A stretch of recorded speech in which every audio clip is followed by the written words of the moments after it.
only between speakers. There are to be no photographs, tape recordings, or videos taken during the speeches. Please turn off any phones, beepers, pages, and watch alarms now. There will be no texting during the entire round. Thank you.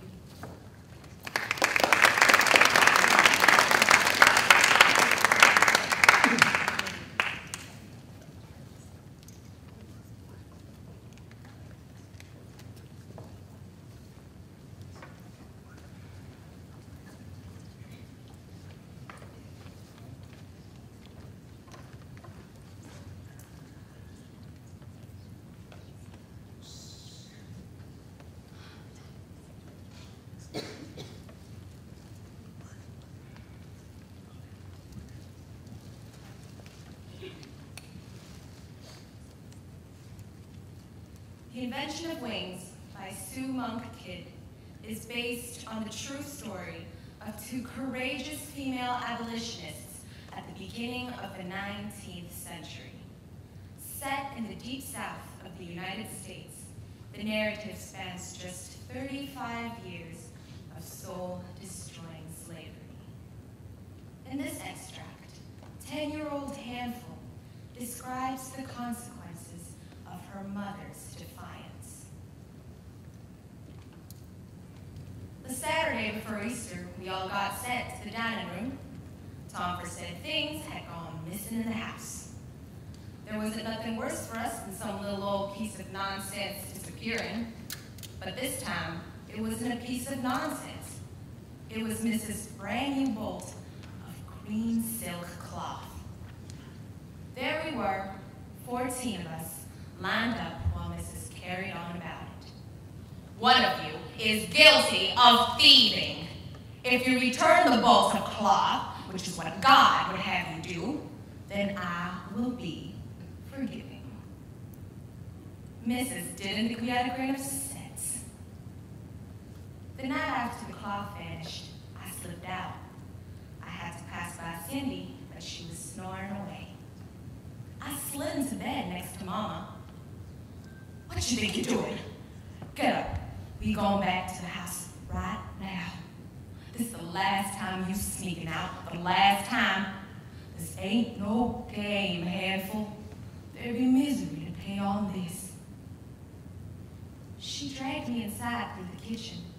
Her finger rested against her lips, warning me to stay quiet, and nodded her head toward the top. Go on now.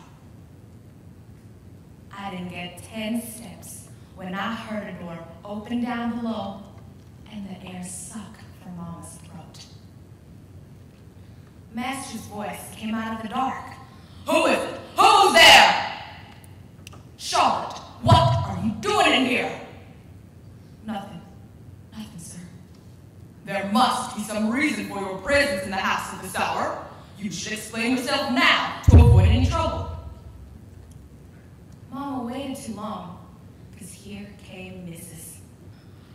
Are you the pilferer, Charlotte? Have you come back for more? Is this how you do it? Slipping in at night? Mrs. told Aunt's sister to search Mama's room. I followed after Mama. I was working myself up to tell Mrs. I left my place beside Miss Sarah's door and sneaked out to my old room. Mama brought me back to the house. When I peered round the door into our room, Aunt's sister was working the pulley to lower the quilt frame. The wheels on the pulley sang, and the frame floated down to that squeaky music. There, on top of the unfinished quilt, was a bolt of bright green cloth. Mrs. gave us an earful in about how hard it was for her to visit discipline on a slave she trusted. But what choice did she have? I will delay your punishment until Monday. Tomorrow is Easter, and I do not want it marred by this. I assure you, your penalty will match your crime. Long into that night, I slobbered out my guilt to Mama. She told me she wasn't mad. She said I never should have snuck out of the house, but she wasn't mad. I should have sewed that green silk inside a quilt and she never would have found it. I ain't sorry for stealing it, just for getting caught. How come you took it? 'Cause I could. Mama didn't want that cloth. She just wanted to make some trouble. She couldn't get free, but she could take her silk. You do your rebellions any way you can. What came next was a fast, bitter wind. Tomford came to strap her up. I could see he didn't want any part of it, but he wasn't saying so. He led Mama to the middle of the yard near the garden. Tomford told Mama, "Hold on to me," and she rested her hand on his shoulder while he bound her ankle with what looked like an old leather belt. He pulled it up behind her so she was standing on one leg, then he wound the other end of the strap round her throat and buckled it. Mama saw me hanging on to Bina, my lips and chin trembling. "You ain't gotta watch. Close your eyes." I couldn't do it though. After he got her trussed up, Tomford moved off so she couldn't grab onto him, and she took a hard spill. When she hit the ground, the strap yanked tight, and Mama started choking. I ran to help her, but the tap-tap of Mrs. Kane landed on the window, and Tomford pulled me away and got Mama to her feet. I watched her, trying to keep her leg from dropping down and cutting off her air, fighting to stay upright.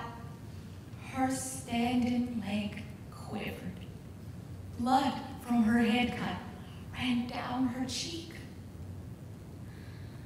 Mama didn't fall again. Mama kept herself standing with the strength of her limbs and the grip of her heart. When that hour passed and Tomford loosed the strap off her neck, she fell down and curled up on the dirt. I lay beside her. I said, "You want some water? Your leg's hurting." She nodded her answers with her eyes shut. Mama's legs would walk again, same as ever, but she was never the same inside. After that day, it seemed like that's when she started laying her cold fire of hate. Thank you.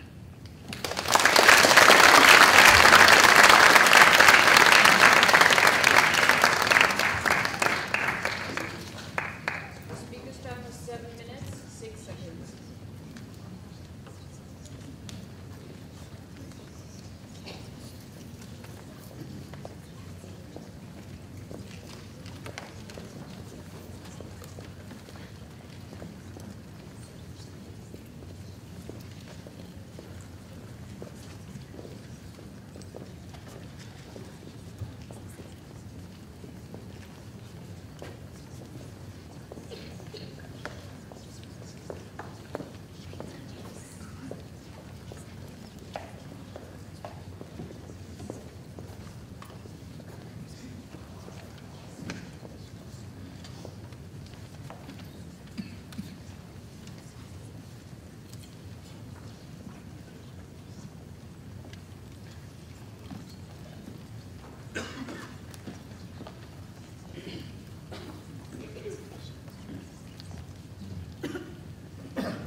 Sharon and I were college sweethearts.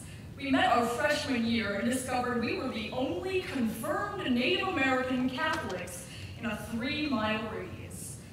Sure, we'd been thoroughly defeated by white culture, but dang it, we were in love and young and beautiful and hyper-literate. We have all heard the Bible verse, love is patient, love is kind. But Sherman Alexie, author of Do You Know Where I Am, knows that love is not always patient, nor kind. It is envious and boastful, it is easily angered, and keeps extensive record of wrongs. But the one thing this verse does get right is that love never fails. I proposed to Sharon the first day of our senior year, and we planned to elope the day after graduation. The day before graduation, Sharon and I were taking one last walk along the creek that ran through campus. Whose woods these are? I think I know. Robert Frost wrote the poem. We were playing Name the Poet, a game of our own invention. Do you hear that? I think it's a cat. I heard nothing. You were imagining things. No, it's a cat. It sounds hurt. Listen. I finally heard the faint feline cry. It's down there in the creek somewhere. Can you go find it? I looked at the jungle between that cat and me. I need a machete to get through there. Please? I'm gonna get all cut up. All in green went my love riding on a great horse of gold into the silver dawn. Cummings wrote the poem, and I'm in love and gone. I didn't want to save the cat. I wanted to preserve Sharon's high opinion of me. I heard the cry from somewhere close, pushed aside one last fern, and saw a black cat trapped in blackberry branches. What are we gonna do with him? Oh, in the newspaper last week, there was a lost cat ad. Sharon ran to her room. She searched for the newspaper, but couldn't find it, so she ran to the dumpster. Come on, you're never gonna find it. She ignored me. This is it. She jumped out of the dumpster, ran back to her room, and quickly dialed. Hello? We have your cat. Yes, we'll bring him right over. Sharon ran out of the dorm. I ran after her. 15 minutes later, Sharon knocked on the front door of a small house. An old couple opened the door. Lester! Shouted the old man and took the cat. How did you find him? I heard him crying. I lied. Sharon stood behind me. Oh, thank you, bless you. I pulled him out of some blackberry thorns, then I remembered your ad in the paper called you, and here I am. I think I lied because I wanted to be briefly adored by strangers. All during this time, Sharon never spoke. I imagined she was shocked and hurt by my disloyalty. I took Sharon's hand and walked away, leaving those grateful strangers to their pet. Why did you do that? I needed to? You lied to me. You lied to them. How could you do that? I don't know. Sharon broke away from me and ran. I didn't see her that night, and I didn't see her the next morning. The day of graduation, Sharon was still missing, and after another day of silence, I assumed she had left me forever, and I finally confessed my fears to my mother. You have to go and find her. I can't. It was true and cowardly. My mother turned away from me and cried while she fixed dinner. And later that night, she told me how much she still missed my father.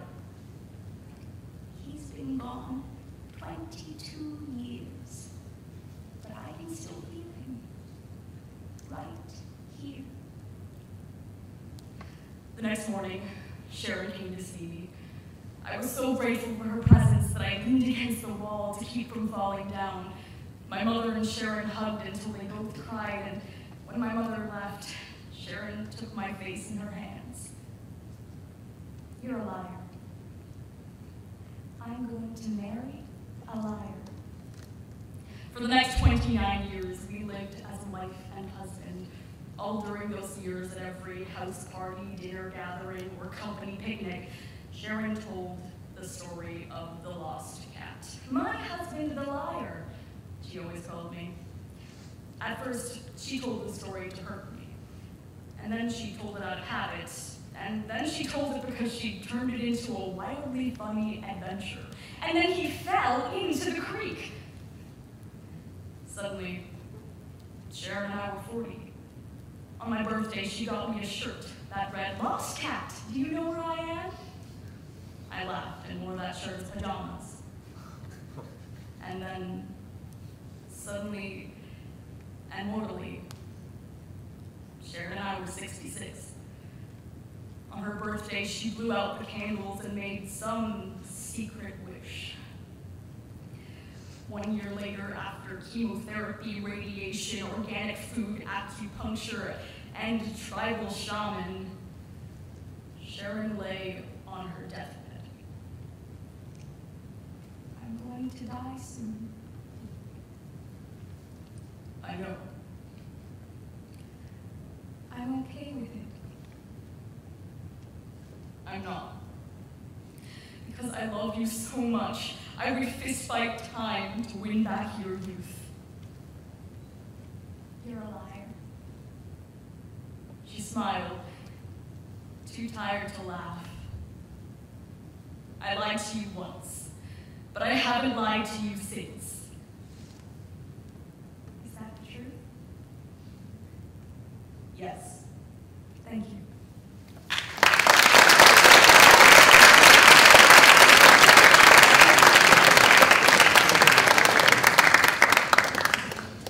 The speaker's time is 6 minutes, 52 seconds.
Mrs. Whitaker found the Holy Grail at the Oxfam shop. She picked out a couple novels from a shelf and moved a fur coat. Underneath it was the Holy Grail. This is nice. Mrs. Whitaker put it on the mantelpiece, where it sat between a small china hound and a photograph of her late husband. It did look nice. Dante said, "Life imitates art." But what happens when art imitates life?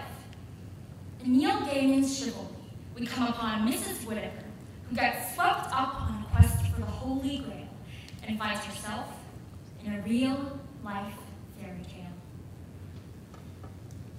On Fridays, Mrs. Whitaker and Mrs. Greenberg drank tea. "That's nice," said Mrs. Greenberg, pointing to the grail. "What is it?" "It's the Holy Grail.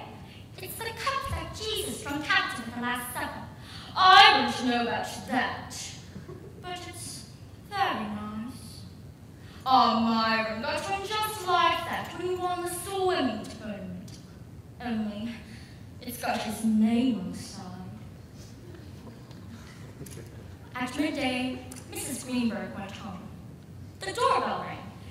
It was a young man with shoulder-length hair so fair it was almost white, wearing gleaming silver armor and a white surcoat. Hello!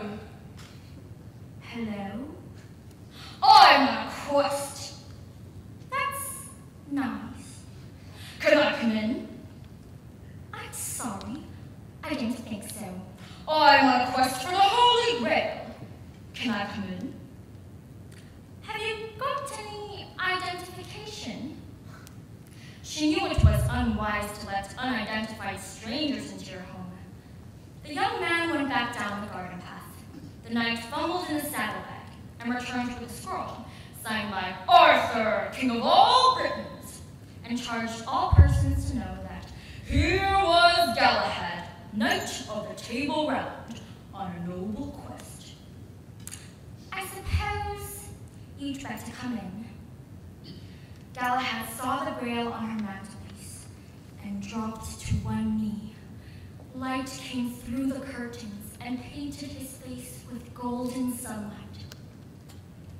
Gracious lady, keeper of the Holy of Holies, let me now depart this place with the blessed chalice, that my journeys may be ended. He walked over and took her hands in his. My quest is over. The Sang Grail is within my reach. No, I don't think so. I rather like it there between the dog and my Henry. She ushered Galahad to the door. Nice to meet you.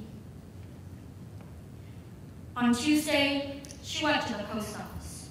When she got home, Galahad was waiting for her. Galahad had a cut on his cheek, and he held one arm a little stiffly. Mrs. Whittaker put on the kettle. Galahad sat back down at the kitchen table.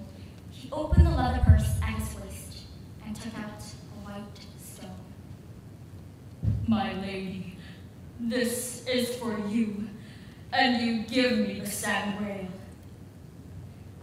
Mrs. Whittaker picked up the stone. As she held it, she felt serene. Reluctantly, she put the stone back down at the table. It's very nice. That is the philosopher's stone, which Noah hung in the ark to give light when there was no light. It can transform base metals into gold, and that isn't all. He picked up an egg and handed it to her. She heard the crackling of distant fires and seemed to feel herself far above the world, swooping and diving on wings of flame. That is the egg of the phoenix. One day, it will hatch out into the phoenix bird itself. I thought that was what it was. And last of all, my lady, I have brought to you this. He drew an apple. A little nervously, she picked it up. It was soft.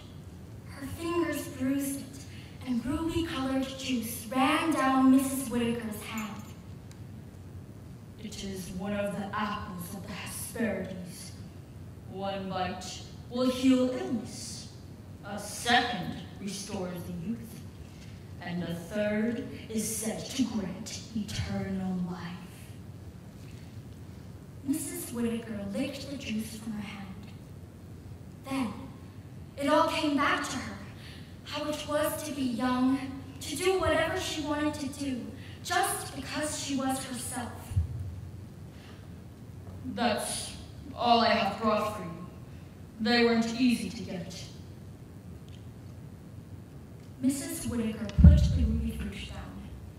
She walked into the parlor and stared at the mantelpiece, at the little china hound, the Holy Grail, and the photograph of her late husband. Put that apple away. You shouldn't offer things like that to old ladies. But I'll take the other two. They look nice on the mantelpiece, and 2 for 1's fair. Galahad beamed. He went down on one knee and kissed Mrs. Whitaker's hand. Oh, stop that. Galahad crossed himself and picked up the grail. Mrs. Whitaker arranged the egg and the stone where the grail had been. They do look very nice. Yes, they look very nice. Thank you.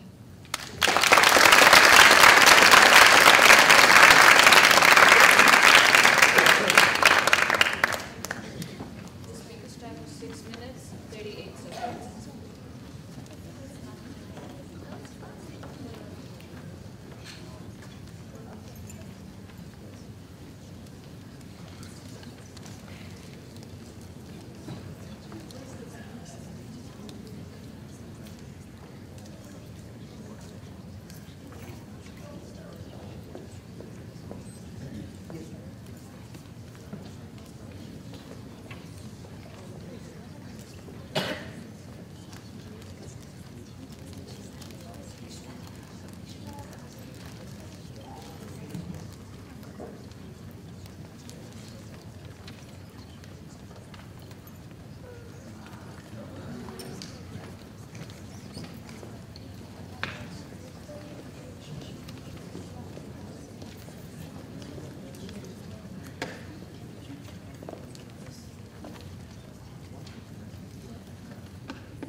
Bones by Alice Sebold takes place in the 1970s in Pennsylvania, where 14-year-old Susie Salmon observes the impact her death has on a family from the afterlife. This is the opening of this contemporary classic. My name was Salmon, like the fish. First name, Susie. I was 14 when I was murdered. My murderer was a man from our neighborhood. My mother liked his border flowers, and my father talked to him once about fertilizer. But on December 6, 1973, it was snowing, and I took a shortcut through the cornfield. Don't let me startle you. Mr. Harvey. You're the older Sammy girl, right? Yes? How are your folks? Fine. I was cold, but the natural authority of his age rooted me to the spot. I've built something back here. Would you like to see? I'm sort of cold, Mr. Harvey, and my mom likes me home before dark. It's after dark, Susie. I wish now that I know this was weird, I had never told him my name. Mr. Harvey said it would only take a minute, so I followed him a little farther into the cornfield. I've made a little hiding place. I don't see anything. I was aware that Mr. Harvey was looking at me strangely. You should be more observant, Susie. Try again. And he squatted down and knocked against the ground. What's that? It's wood. It keeps the entrance from collapsing. Other than that, it's all made out of earth. What is it? I cold or weirded out by the look he had given me. I was like I was in science class. I was curious. Come and see. It was the size of a small room. I could almost stand up in it, but Mr. Harvey had to stoop. Look around. I stared in amazement. He had placed a fluorescent lamp that cast the only light in the room. There was a mirror on the shelf, and a razor and shaving cream. I thought that was odd. Why did he do that at home? Mr. Harvey asked me if I would like a refreshment. I said I had to go home. Be polite and have a Coke. I imagined he was lonely. I felt sorry for him. Okay, I'll have a Coke. In a little while, he said, Aren't you warm, Susie? Why don't you take off your parka? I did. You're very pretty, Susie. Thanks. Do you have a boyfriend? No, Mr. Harvey. I swallowed the rest of my Coke, which was a lot. I got to go. Mr. Harvey, this is a cool place, but I have to go. He stood up. I don't know why you think you're leaving. I talked so that I would not have to take in this knowledge. Mr. Harvey, I really have to get home. Take off your clothes. What? Take your clothes off. I want to check that you're still a virgin. I am, Mr. Harvey. I want to make sure your parents will thank me. My parents? They only want good girls. Mr. Harvey, please let me leave. You aren't leaving, Susie. You're mine now. I fought hard. I fought as hard as I could not to let Mr. Harvey hurt me, but my hard as I could was not hard enough, and I was soon lying down on the ground with him on top of me, panting and sweating. I thought of my mother. Don't, Mr. Harvey. I kept saying that one word a lot. Don't. And I said please a lot too. Sometimes I combine them.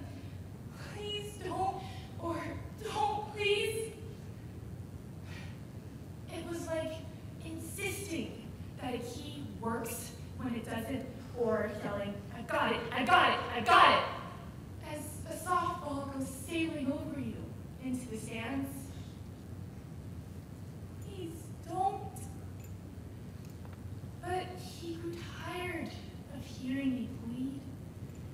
He reached into the pocket of my parka and balled up a hat my mother had made me, smashing it into my mouth.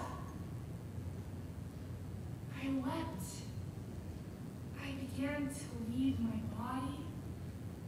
I began to inhabit the air and the silence. I felt like the corners of my body were turning in on themselves and out.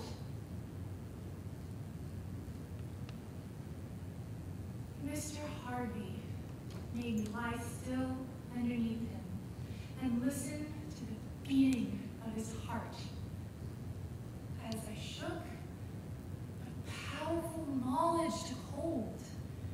He had done this thing to me, and I had lived. I was still breathing. I knew he was going to kill me. Why don't you get up? His voice was gentle, encouraging, a suggestion, not a command.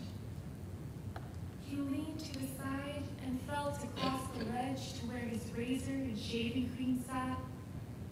He brought back a knife, unsheathed. Tell me you love me. Gently, I did. The end came anyway. Thank you.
If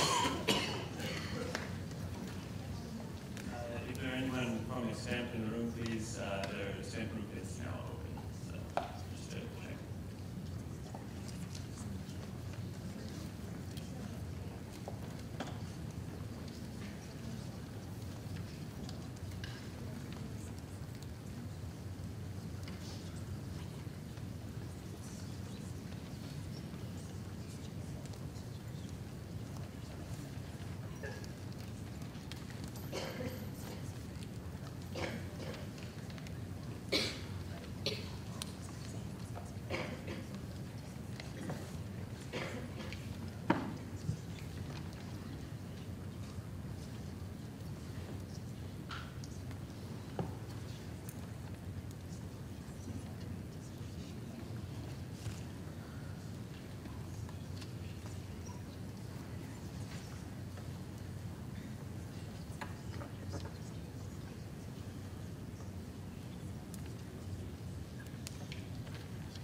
Imagine the 1960s, an era of black surrounded by white, love surrounded by hatred. The Help by Catherine Stockett tells the story of Aileen, a maid working for the Leafold household, and Miss Skeeter, a college graduate with an eye for writing, working together in Jackson, Mississippi, to expose how maids are really being treated. This isn't a story about change, but a song about hope. That afternoon, I worked like a crazy woman. I watered myself from the bus stop, hardly able to keep my eyes open. Then I see in front of my house, Miss Skeeter. I hope you don't mind me coming by. I didn't know where else we could talk. Yes, ma'am. What can I do for you? I want to interview you about what it's like to work as a maid for a white family. You think Miss Leafold can agree to that? Miss Skeeter, does that not sound kind of dangerous to you? And these will be private interviews. Did you hear about the colored boy this morning? One they beat with iron for accidentally using the white bathroom. I know things are unstable, but this is Miss Skeeter. Please, if I do this with you, please, I might as well burn my house down. Please, Aileen, no one's ever written a book like this. Then I remember that damn Hilly Holbrook at the table today. And the way she looked at me like I was nothing. Like I was trash on the side of the road. Fine. I let her in, and she go right past me. Well, to start, when you were a girl, did you know that you'd be a maid? Yes, ma'am. Mama was a maid, Grandma was a house slave. Did you ever have dreams of something else? No, ma'am. Oh, all right. What do you like best about being a maid? The kids, I expect. Then, what does it feel like to raise a white child when your own child's at home being looked after by someone else? I lost my own boy. He working late, tractor trailer, didn't see him, and crushed his lungs. By the time I found out, he was dead. It'd feel. I'm sorry. I thought it was. Maybelline, we can stop. I completely understand if you want to. I'm fine. Miss Skeeter and I worked on the stories till we were bone tired. Summer rolls behind us, and we get through August and September. Soon it's already October. We've been living in anticipation. Me, Miss Skeeter. Then came the big day. I walk as fast as I can to the church. See the car pull up. Miss Skeeter pull a box out the back seat. I grab a copy and stare. It be the prettiest book I ever seen. The cover is a pale blue color of the sky. A peace dove spreads its wings from end to end. The title, Help, is written in bold black letter. At work, all I can think about is how stores is putting my book on the shelves. But I've had a secret dread rattling inside of me. Aileen, when you returned my silver yesterday, there were 3 pieces missing. Let me go look in the kitchen. Maybe I left some behind. You know as well as I do that silver's not in the kitchen. I won't tolerate no liars. I didn't steal no silver, Miss Hilly. Well, maybe I can't send you to jail for what you wrote, but I can send you for being a thief. I'm not talking about silver. I'm talking about those things you wrote in that book. Miss Hilly, I know something about you, and don't you forget that. From what I hear, there's a lot of time to write a lot of letters in jail, and I've been told I'm a pretty good writer. Nobody would believe you. Before she can say anything else, May Mobley run out the hall. She hiccup in and crying. Baby girl, grab the skirt of my uniform and don't let go. Baby, you need to get back in the band. No, Amy. Baby, I'm so sorry. I don't want to leave you, but baby girl, do you remember what I told you about what you are? I looked deep into her rich brown eyes, and she looked into mine. Lord, I swear I see the woman she gon' grow up to be. She's tall and straight. She is proud, and she remembered the words I put in her head. And then she said, just like I needed to, You were kind. You were smart. You is important. thank you, baby girl. I walked out the back door to the terrible sound of May Mobley crying again. I started down the driveway, crying too, but at the same time feeling free. I stand at the bus stop like I've been doing for 40 years. In 30 minutes, my whole life's done. Maybe I ain't too old to start over. Thank you.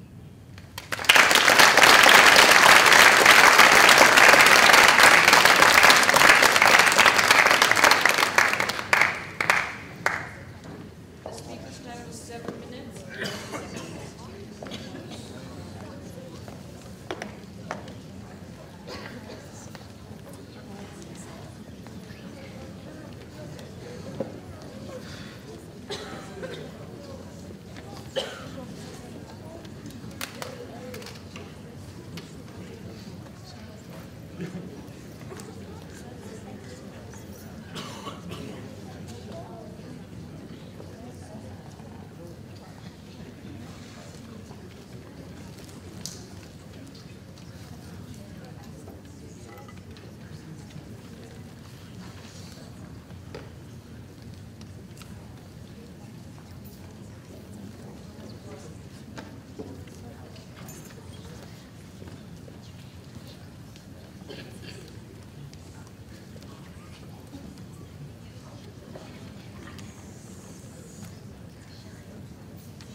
Imagine waiting in a street corner while an Indian man pulls objects from your ear.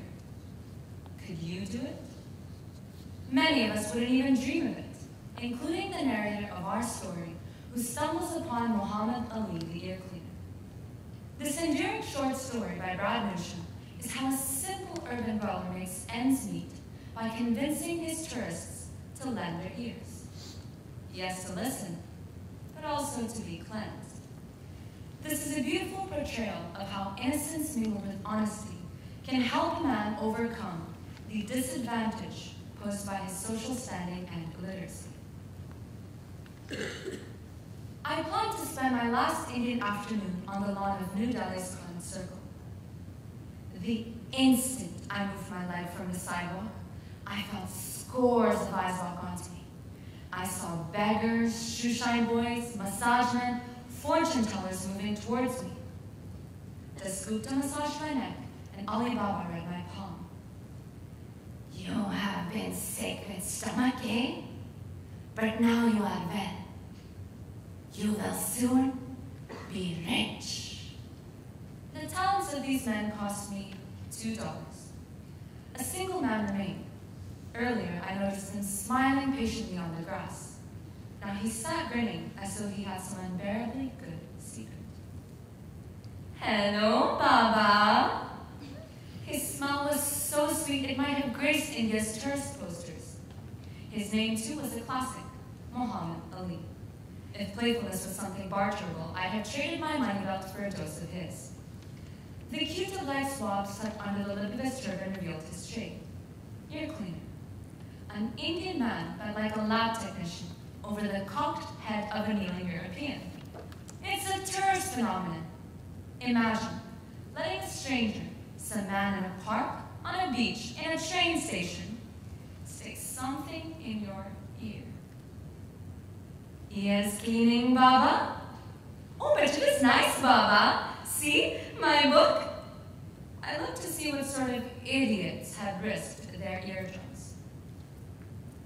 A year ago, I went to an ear, nose, and throat guy home, and he charged me $95 to do what good old Muhammad Ali did, just for 20 rupees. And was nowhere near as personable.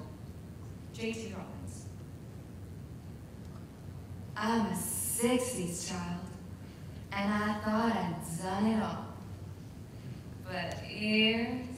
Mama never told me ears could feel so good, or be so dirty. Muhammad Ali pulled stuff out of me I couldn't believe. A little tiny stone. Now, where did that come from? Paula spits. Pretty happy customers. Yes, Baba, everyone happy. Have you ever? No. I clean my own ears. But dirt is hard. I put some drops in your ear, wait some minutes, then I can clean. Sometimes people have things in ears for many years and they don't know.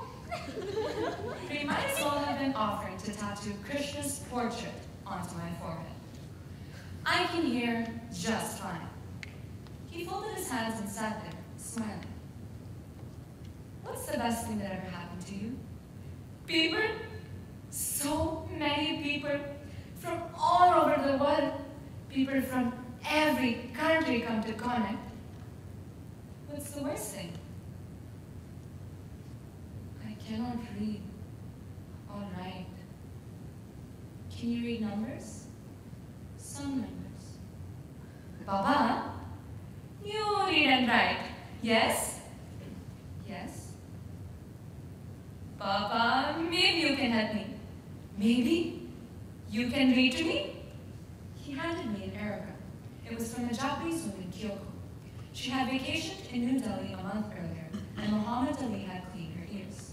She was wishing him health and happiness. Oh, I miss her so much. She was so kind person. Every day, she'd sit here and park with all of us, and we would talk of, oh, so many things. I asked for his book and turned back several pages.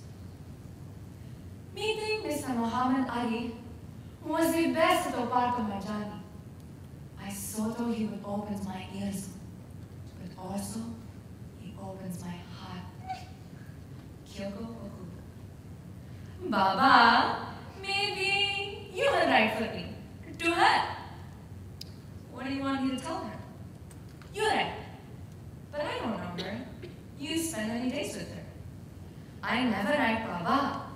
You write. Bien, Kyoko. It is a beautiful afternoon here. The only way it could get better would be if you were here. We talk about you every day and wonder when you will return. We miss you. I was so excited when I received your letter. A man from America read it to me. Your words are like Indian rubies. Thank you for your kind thoughts. If you cannot come soon, I hope you will write again. Your friend, Muhammad Ali. Oh, Baba, thank you. That is beautiful. It's nothing. But actually, it was one of the most satisfying things I've ever done. Baba, now you must let me do something for you. Please be careful. Very careful, Baba. I sat up straight and tipped my head. Muhammad Ali uncorked a small vial and dropped a fizzing seltzer into my ear. We sat and let it soak in. Then, with forceps in the softest of tones, Muhammad Ali lifted from my ear something incredible. A brown scrap curled in the shape of my eardrum. It was as thin and crisp as a flake of onion skin, longer than my thumbnail, and wider than the toothpick on my Swiss Army knife. Yes, many are surprised. Muhammad Ali and I sat in symphonic silence. I could hear everything. The cows munching, then pissing on walls, boys screaming, chai, chai, chai. Airplane tires on the runway, even trickles of snow up in Kashmir. Never before and not since have my ears felt so good, so beautiful. Thank you.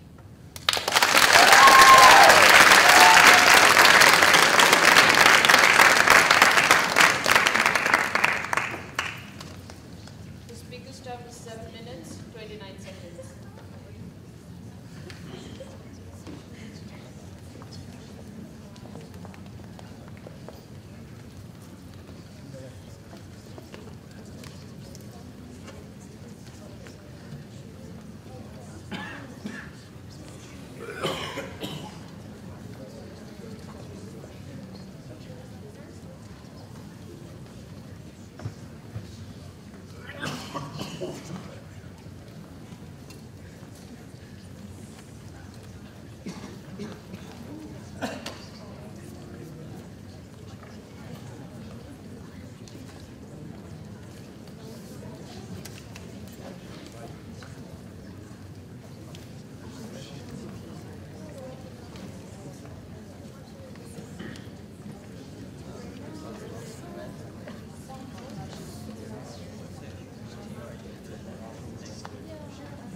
Will a parent always know his child, even one he gave up, one he hasn't seen in 15 years? This is what Charlie Gordon is banking on, who, after an operation that turns him from a mentally disabled man into a genius, seeks out his father. Flowers for Algernon by Daniel Keyes. Perhaps I should have waited before going to see Matt, or not gone to see him at all. I don't know. Nothing ever turns out the way I expected it to. With a clue that Matt had opened a barbershop, it was simple to find him. I was excited at the thought of seeing him. Matt had been willing to take me as I was. The arguments that weren't about money were about me. But I had a right to a life of my own, always defending me. The shop was empty, except for the barber. When he looked up at me, I recognized Matt. A lot older and nearly bald, but still Matt. You're usually not open at this hour, mister.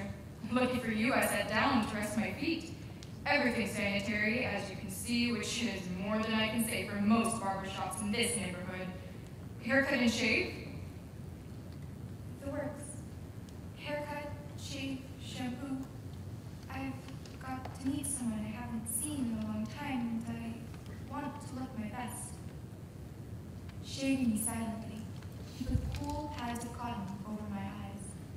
There, in the bright red inner darkness, I saw what happened the night he took me away from the house for the last time. Charlie is asleep, but he wakens to the sound of his mother shrieking. He has learned to sleep through quarrels. They are an everyday occurrence. But tonight, there is something terribly wrong in that hysteria. He shrinks back and listens. I can't help it! He's got to go! We gotta hurry to think about! I won't have her come home from school crying every day because the children tease her. We can't destroy her chance for a normal life because of him! What do you want to do? Turn him out? Put him away! Send him to the bar and stay home! Let's talk it over in the morning. No! All you do is talk, you don't do! I don't want him here another day! Now! Tonight! Don't be foolish, Rose. It's too late. You're shouting so loud, everyone will hear. I don't care! He goes tonight! I can't stand looking at him anymore! You're being impossible, Rose. What are you doing? I warned you. Get him out of here! Put that knife down! I'm not going to have her life destroyed! You're crazy! Put that knife away! He's better off dead. He'll never be able to live a normal life! He'll be better off! You're out of your mind! For God's sake, then take him away from here! Now! Tonight! Matt comes into Charlie's room, and though the boy doesn't understand what is happening, he is afraid. As they go out the door, she looks away. Perhaps she's trying to convince herself that he no longer exists. Charlie sees the long carving knife she cut roast with, and he senses, vaguely, that she wanted to hurt him. When he looks back, she's picked up a rag to wash the kitchen sink. When the haircut and the rest were over, I thought of not telling him. What good was it for him to know? Just go away and not reveal who I was. Then I remembered that I wanted him to know. He had to admit that I was alive. I wanted him to boast about me to the customers tomorrow. That would make it all real. If he knew I was his son, then I would be a person. Now that you've got the my face. Maybe you'll know me. I stood, waiting for a sign of recognition. He shrugged. I got no time for guessing games. Got to close up. That'll be 3:50. What if he didn't remember me? He had to. He had to know me. But no. Of course not. And as I felt the sour taste in my mouth, I knew that I would be sick. Oh God, please don't let me look ridiculous. Hey, you all right? Yes. Just water. Some water, please. Not so much for the drink as to make him turn away. I didn't want him to see me like this. Here, drink this, rest a minute. He stared at me, and I could see him struggling with half-forgotten memories. Do I really know you from somewhere? No. How could I tell him? What was I supposed to say? Look at me. I'm Charlie, the son you wrote off. Here I am, better than ever. Test me. Ask me questions. I speak 20 languages, living and dead. I'm a mathematical whiz, and I'm writing a piano concerto that will make them remember me long after I'm gone. How could I tell him? How absurd I was, sitting in his shop, waiting for him to say, "Good boy." I wanted his approval, the old glow of satisfaction that came to his face, and I learned to tie my own shoelaces. I had come here for that look, but I knew I wouldn't get it. As I headed towards the door, his voice called after me, "Hey, wait a minute!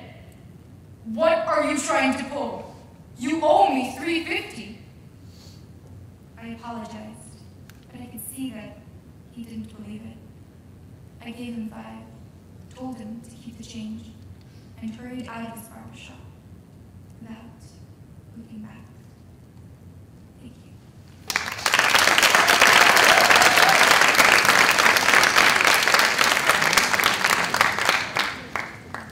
The speaker's time was 7 minutes, 26 seconds.